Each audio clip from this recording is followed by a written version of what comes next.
परम सत्कार योग गुरु प्यारी सात संगत जी राधा स्वामी जी।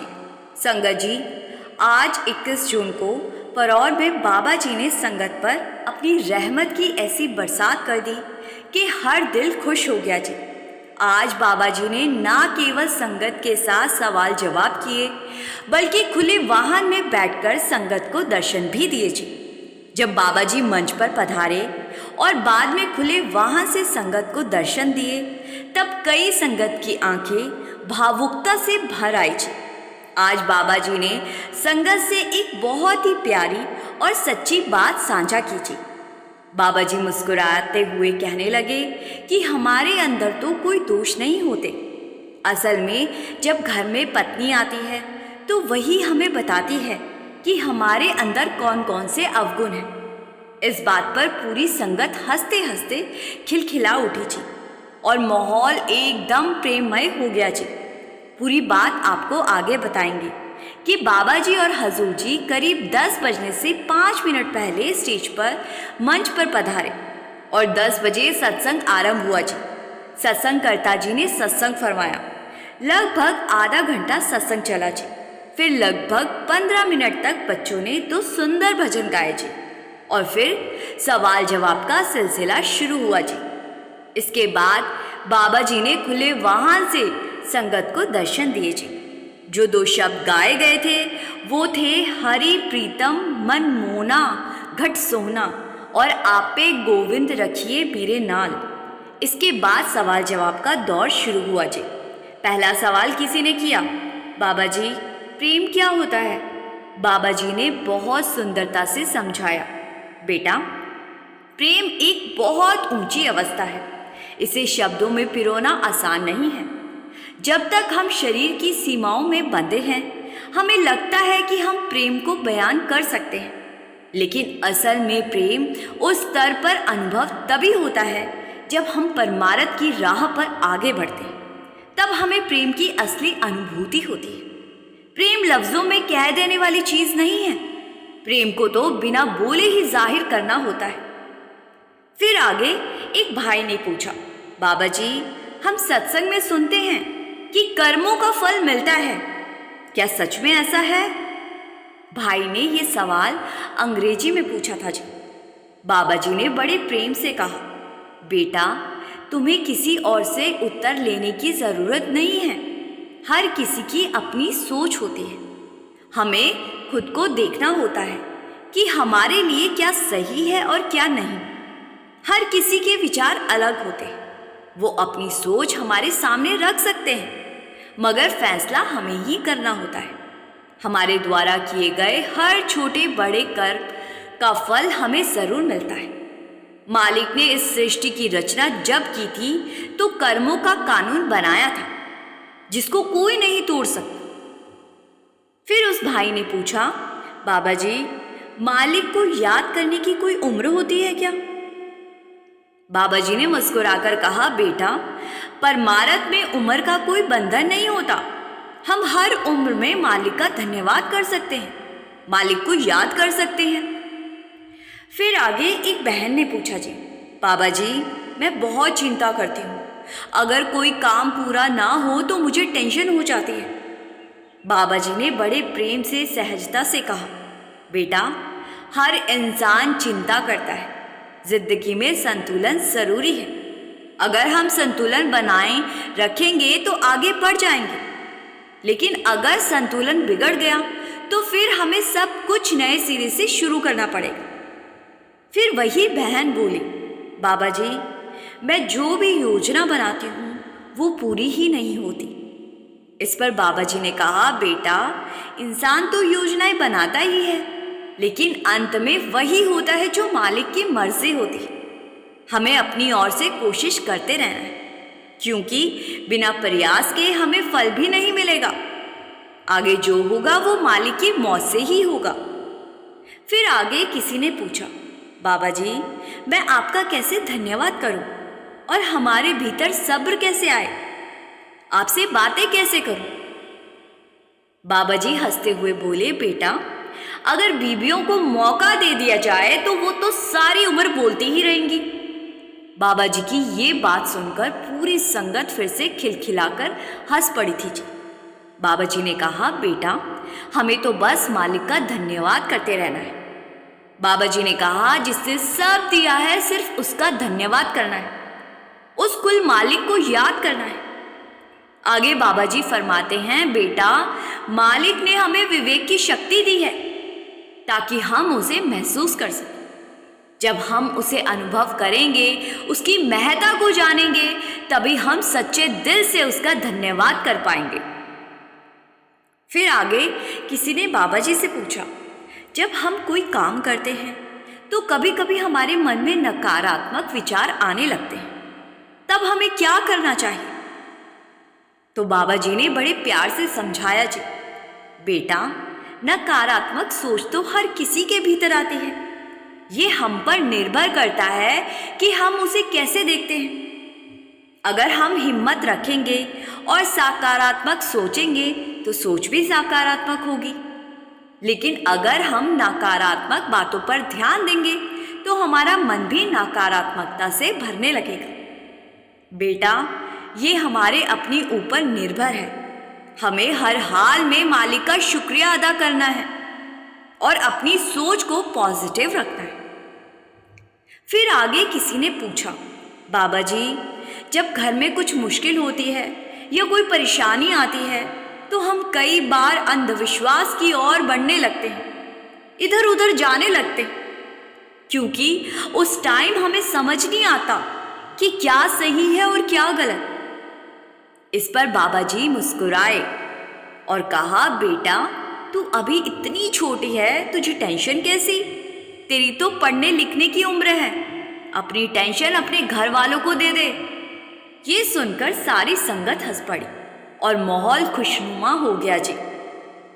फिर आगे किसी ने कहा, बाबा जी मैं पढ़ाई करती हूँ लेकिन अच्छे अंक नहीं आते। बाबा जी हंसकर बोले, बेटा मैं तुझे क्या बताऊँ, मैं तो खुद पढ़ाई से भागता था। ये दुनिया ने एक रीत बना दी है। नंबरों की असली बात तो ये है कि हमें अच्छा इंसान बनना है और अपने माता पिता की कद्र करनी है। फिर आगे किसी ने पूछा, बाबा जी इस दुनिया में तो झूठ ही बिकता है। बाबा जी ने बड़े सहज भाव से कहा, बेटा ये तो हमारी नज़र का फर्क है। आखिर में तो हमें अपने कर्मों का ही फल भुगतना पड़ेगा। हिसाब किताब तो हमें ही देना होता है ना। इंसान पहले गलत काम कर लेता है, लेकिन जब भुगतने की बारी आती है तो सहने की ताकत उसके पास नहीं होती और फिर इंसान बहुत रोता है। इसीलिए तो समझाया जाता है कि सोच समझ के साथ आगे बढ़ना है। आज गलत करके या झूठ बोल के हम कुछ देर के लिए खुश जरूर हो जाएंगे, लेकिन आगे जब हिसाब देना होगा तो हमसे सहा नहीं जाएगा। फिर आगे किसी ने पूछा, बाबा जी मुझे अभी नामदान नहीं मिला है तो क्या मैं भजन कर सकता हूँ? बाबा जी ने कहा, बेटा भजन सिमरन तो हर किसी का निजी मामला है। हर किसी की स्थिति ऐसी नहीं होती कि वो अलग कमरे में बैठकर भजन कर सके। हमें तो बस अपनी ओर से मालिक को रोज शुक्रिया अदा करते रहना है, चाहे जैसे भी बैठे हो, बस मालिक का शुक्र करना है। फिर बाबा जी ने कुर्बानी की एक पंक्ति सुनाई जी, सब सुखदाता राम है, दूसरा ना ही कोई। फिर किसी ने कहा, बाबा जी हमारे अंदर नकारात्मकता क्यों आती है? बाबा जी ने कहा, बेटा जब मालिक ने हमें इतना कुछ दिया है तो हमें तो हर वक्त उसका शुक्रिया अदा करना चाहिए और उसकी कद्र करनी चाहिए। नेगेटिव सोचना ही क्यों? जब सब कुछ उसकी मर्जी से होना है तो हमारे सोचने से होनी बदल तो नहीं जाएगी। फिर आगे एक बहन ने पूछा, जी बाबा जी मैं अपने मम्मी पापा पर बहुत गुस्सा करती हूँ। बाबा जी ने कहा, बेटा हम गुस्सा भी उसी पर करते हैं जो हमारा सहारा बन सकता है। जो सहन नहीं कर सकता उस पर हम गुस्सा भी नहीं करते। पति अगर काबू में हो तो उस पर भी गुस्सा कर सकते हैं, नहीं तो हम उस पर भी गुस्सा नहीं करते। बाबा जी की ये बात सुनकर पूरी संगत जोर जोर से हंस पड़ी थी जी। फिर आगे किसी ने पूछा, बाबा जी हम शांत कैसे रह सकते हैं? बाबा जी ने समझाया, बेटा अगर कोई ऐसी स्थिति आ जाए तो हमें सोचना चाहिए कि गुस्सा करने से माहौल खराब होगा और हमें भी परेशानी होगी। अगर हम शांति बनाए रखेंगे तो हमारा मन भी शांत रहेगा और हम सही रास्ता खोज सकेंगे।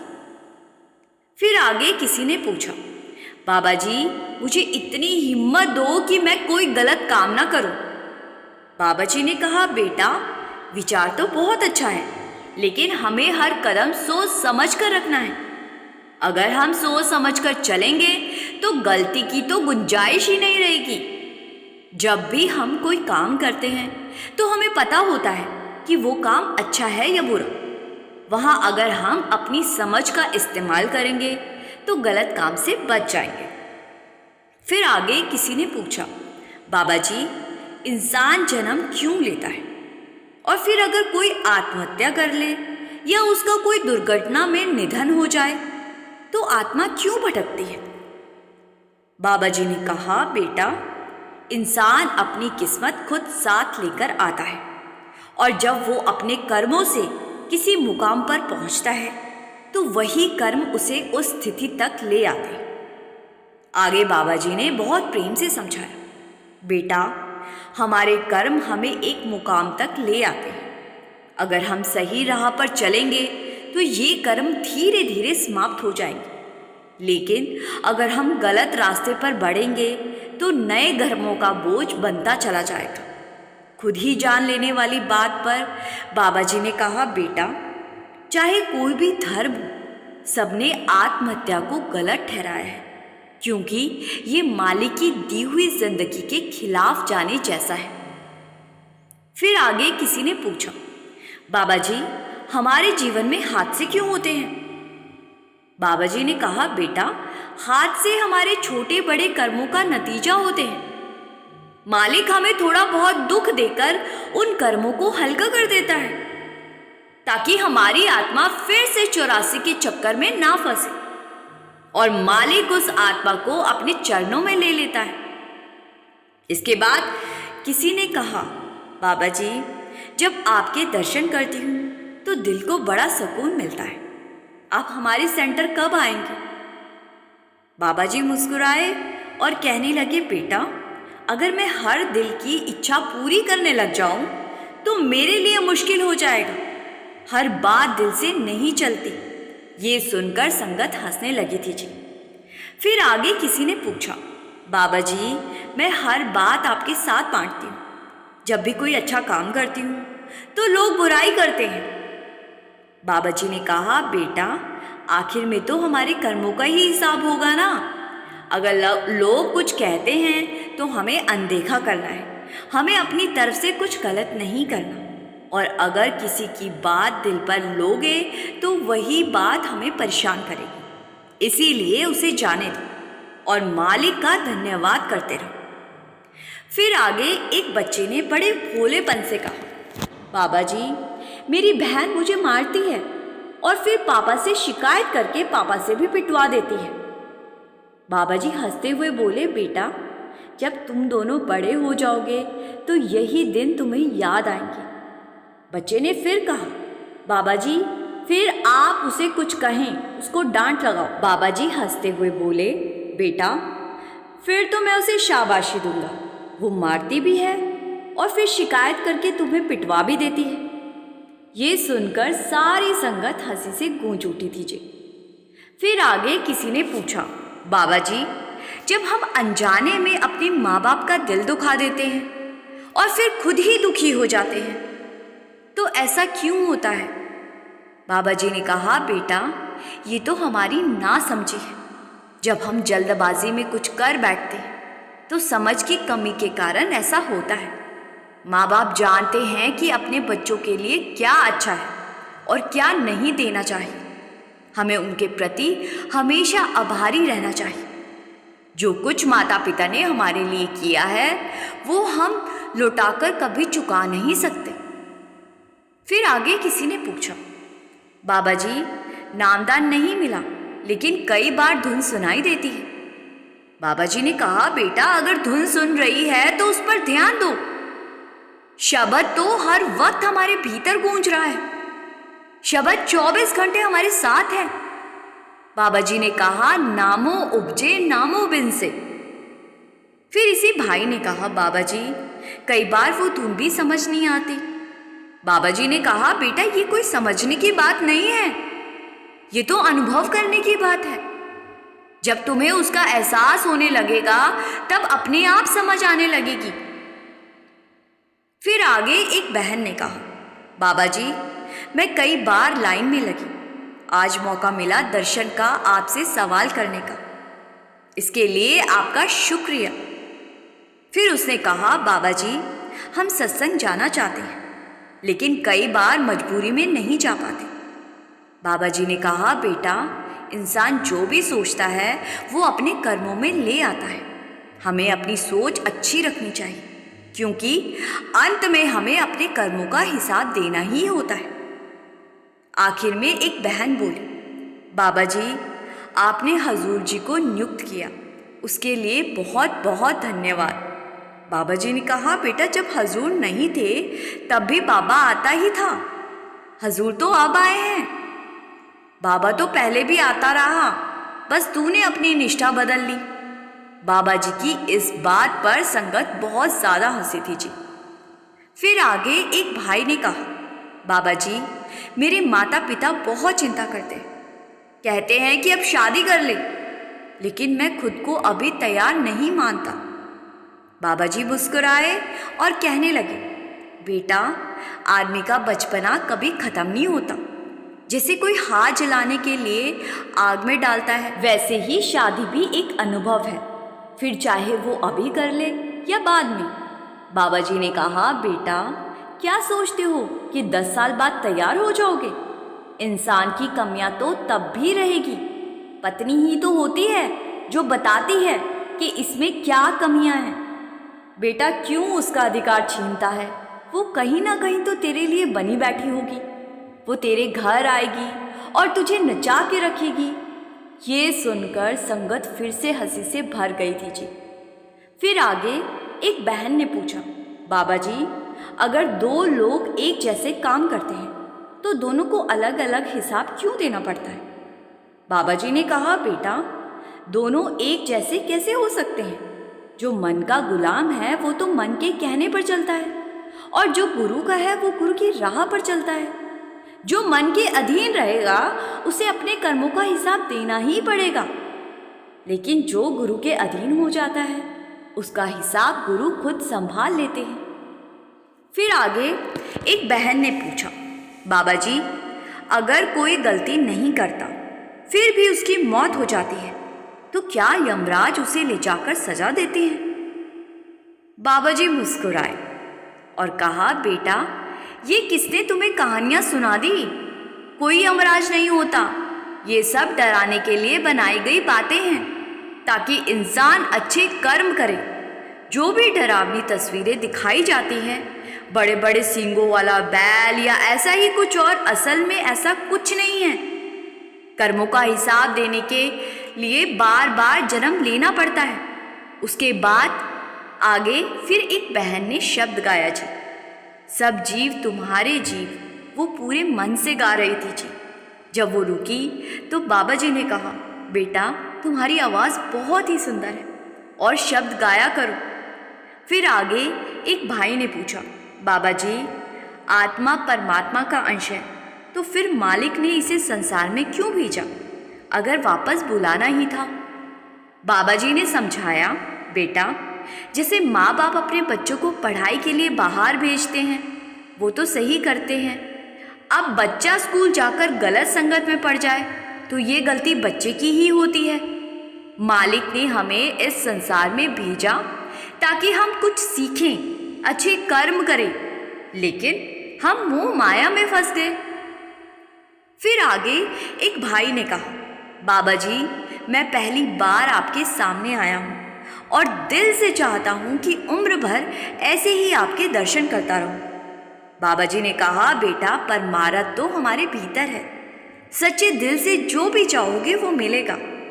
बाबा जी ने बुल्ले शाह जी की बात सुनाई। ओ शाह साथों वख नहीं, बिन शाह दे दूजा कख नहीं, पर वेखन वाली अख नहीं।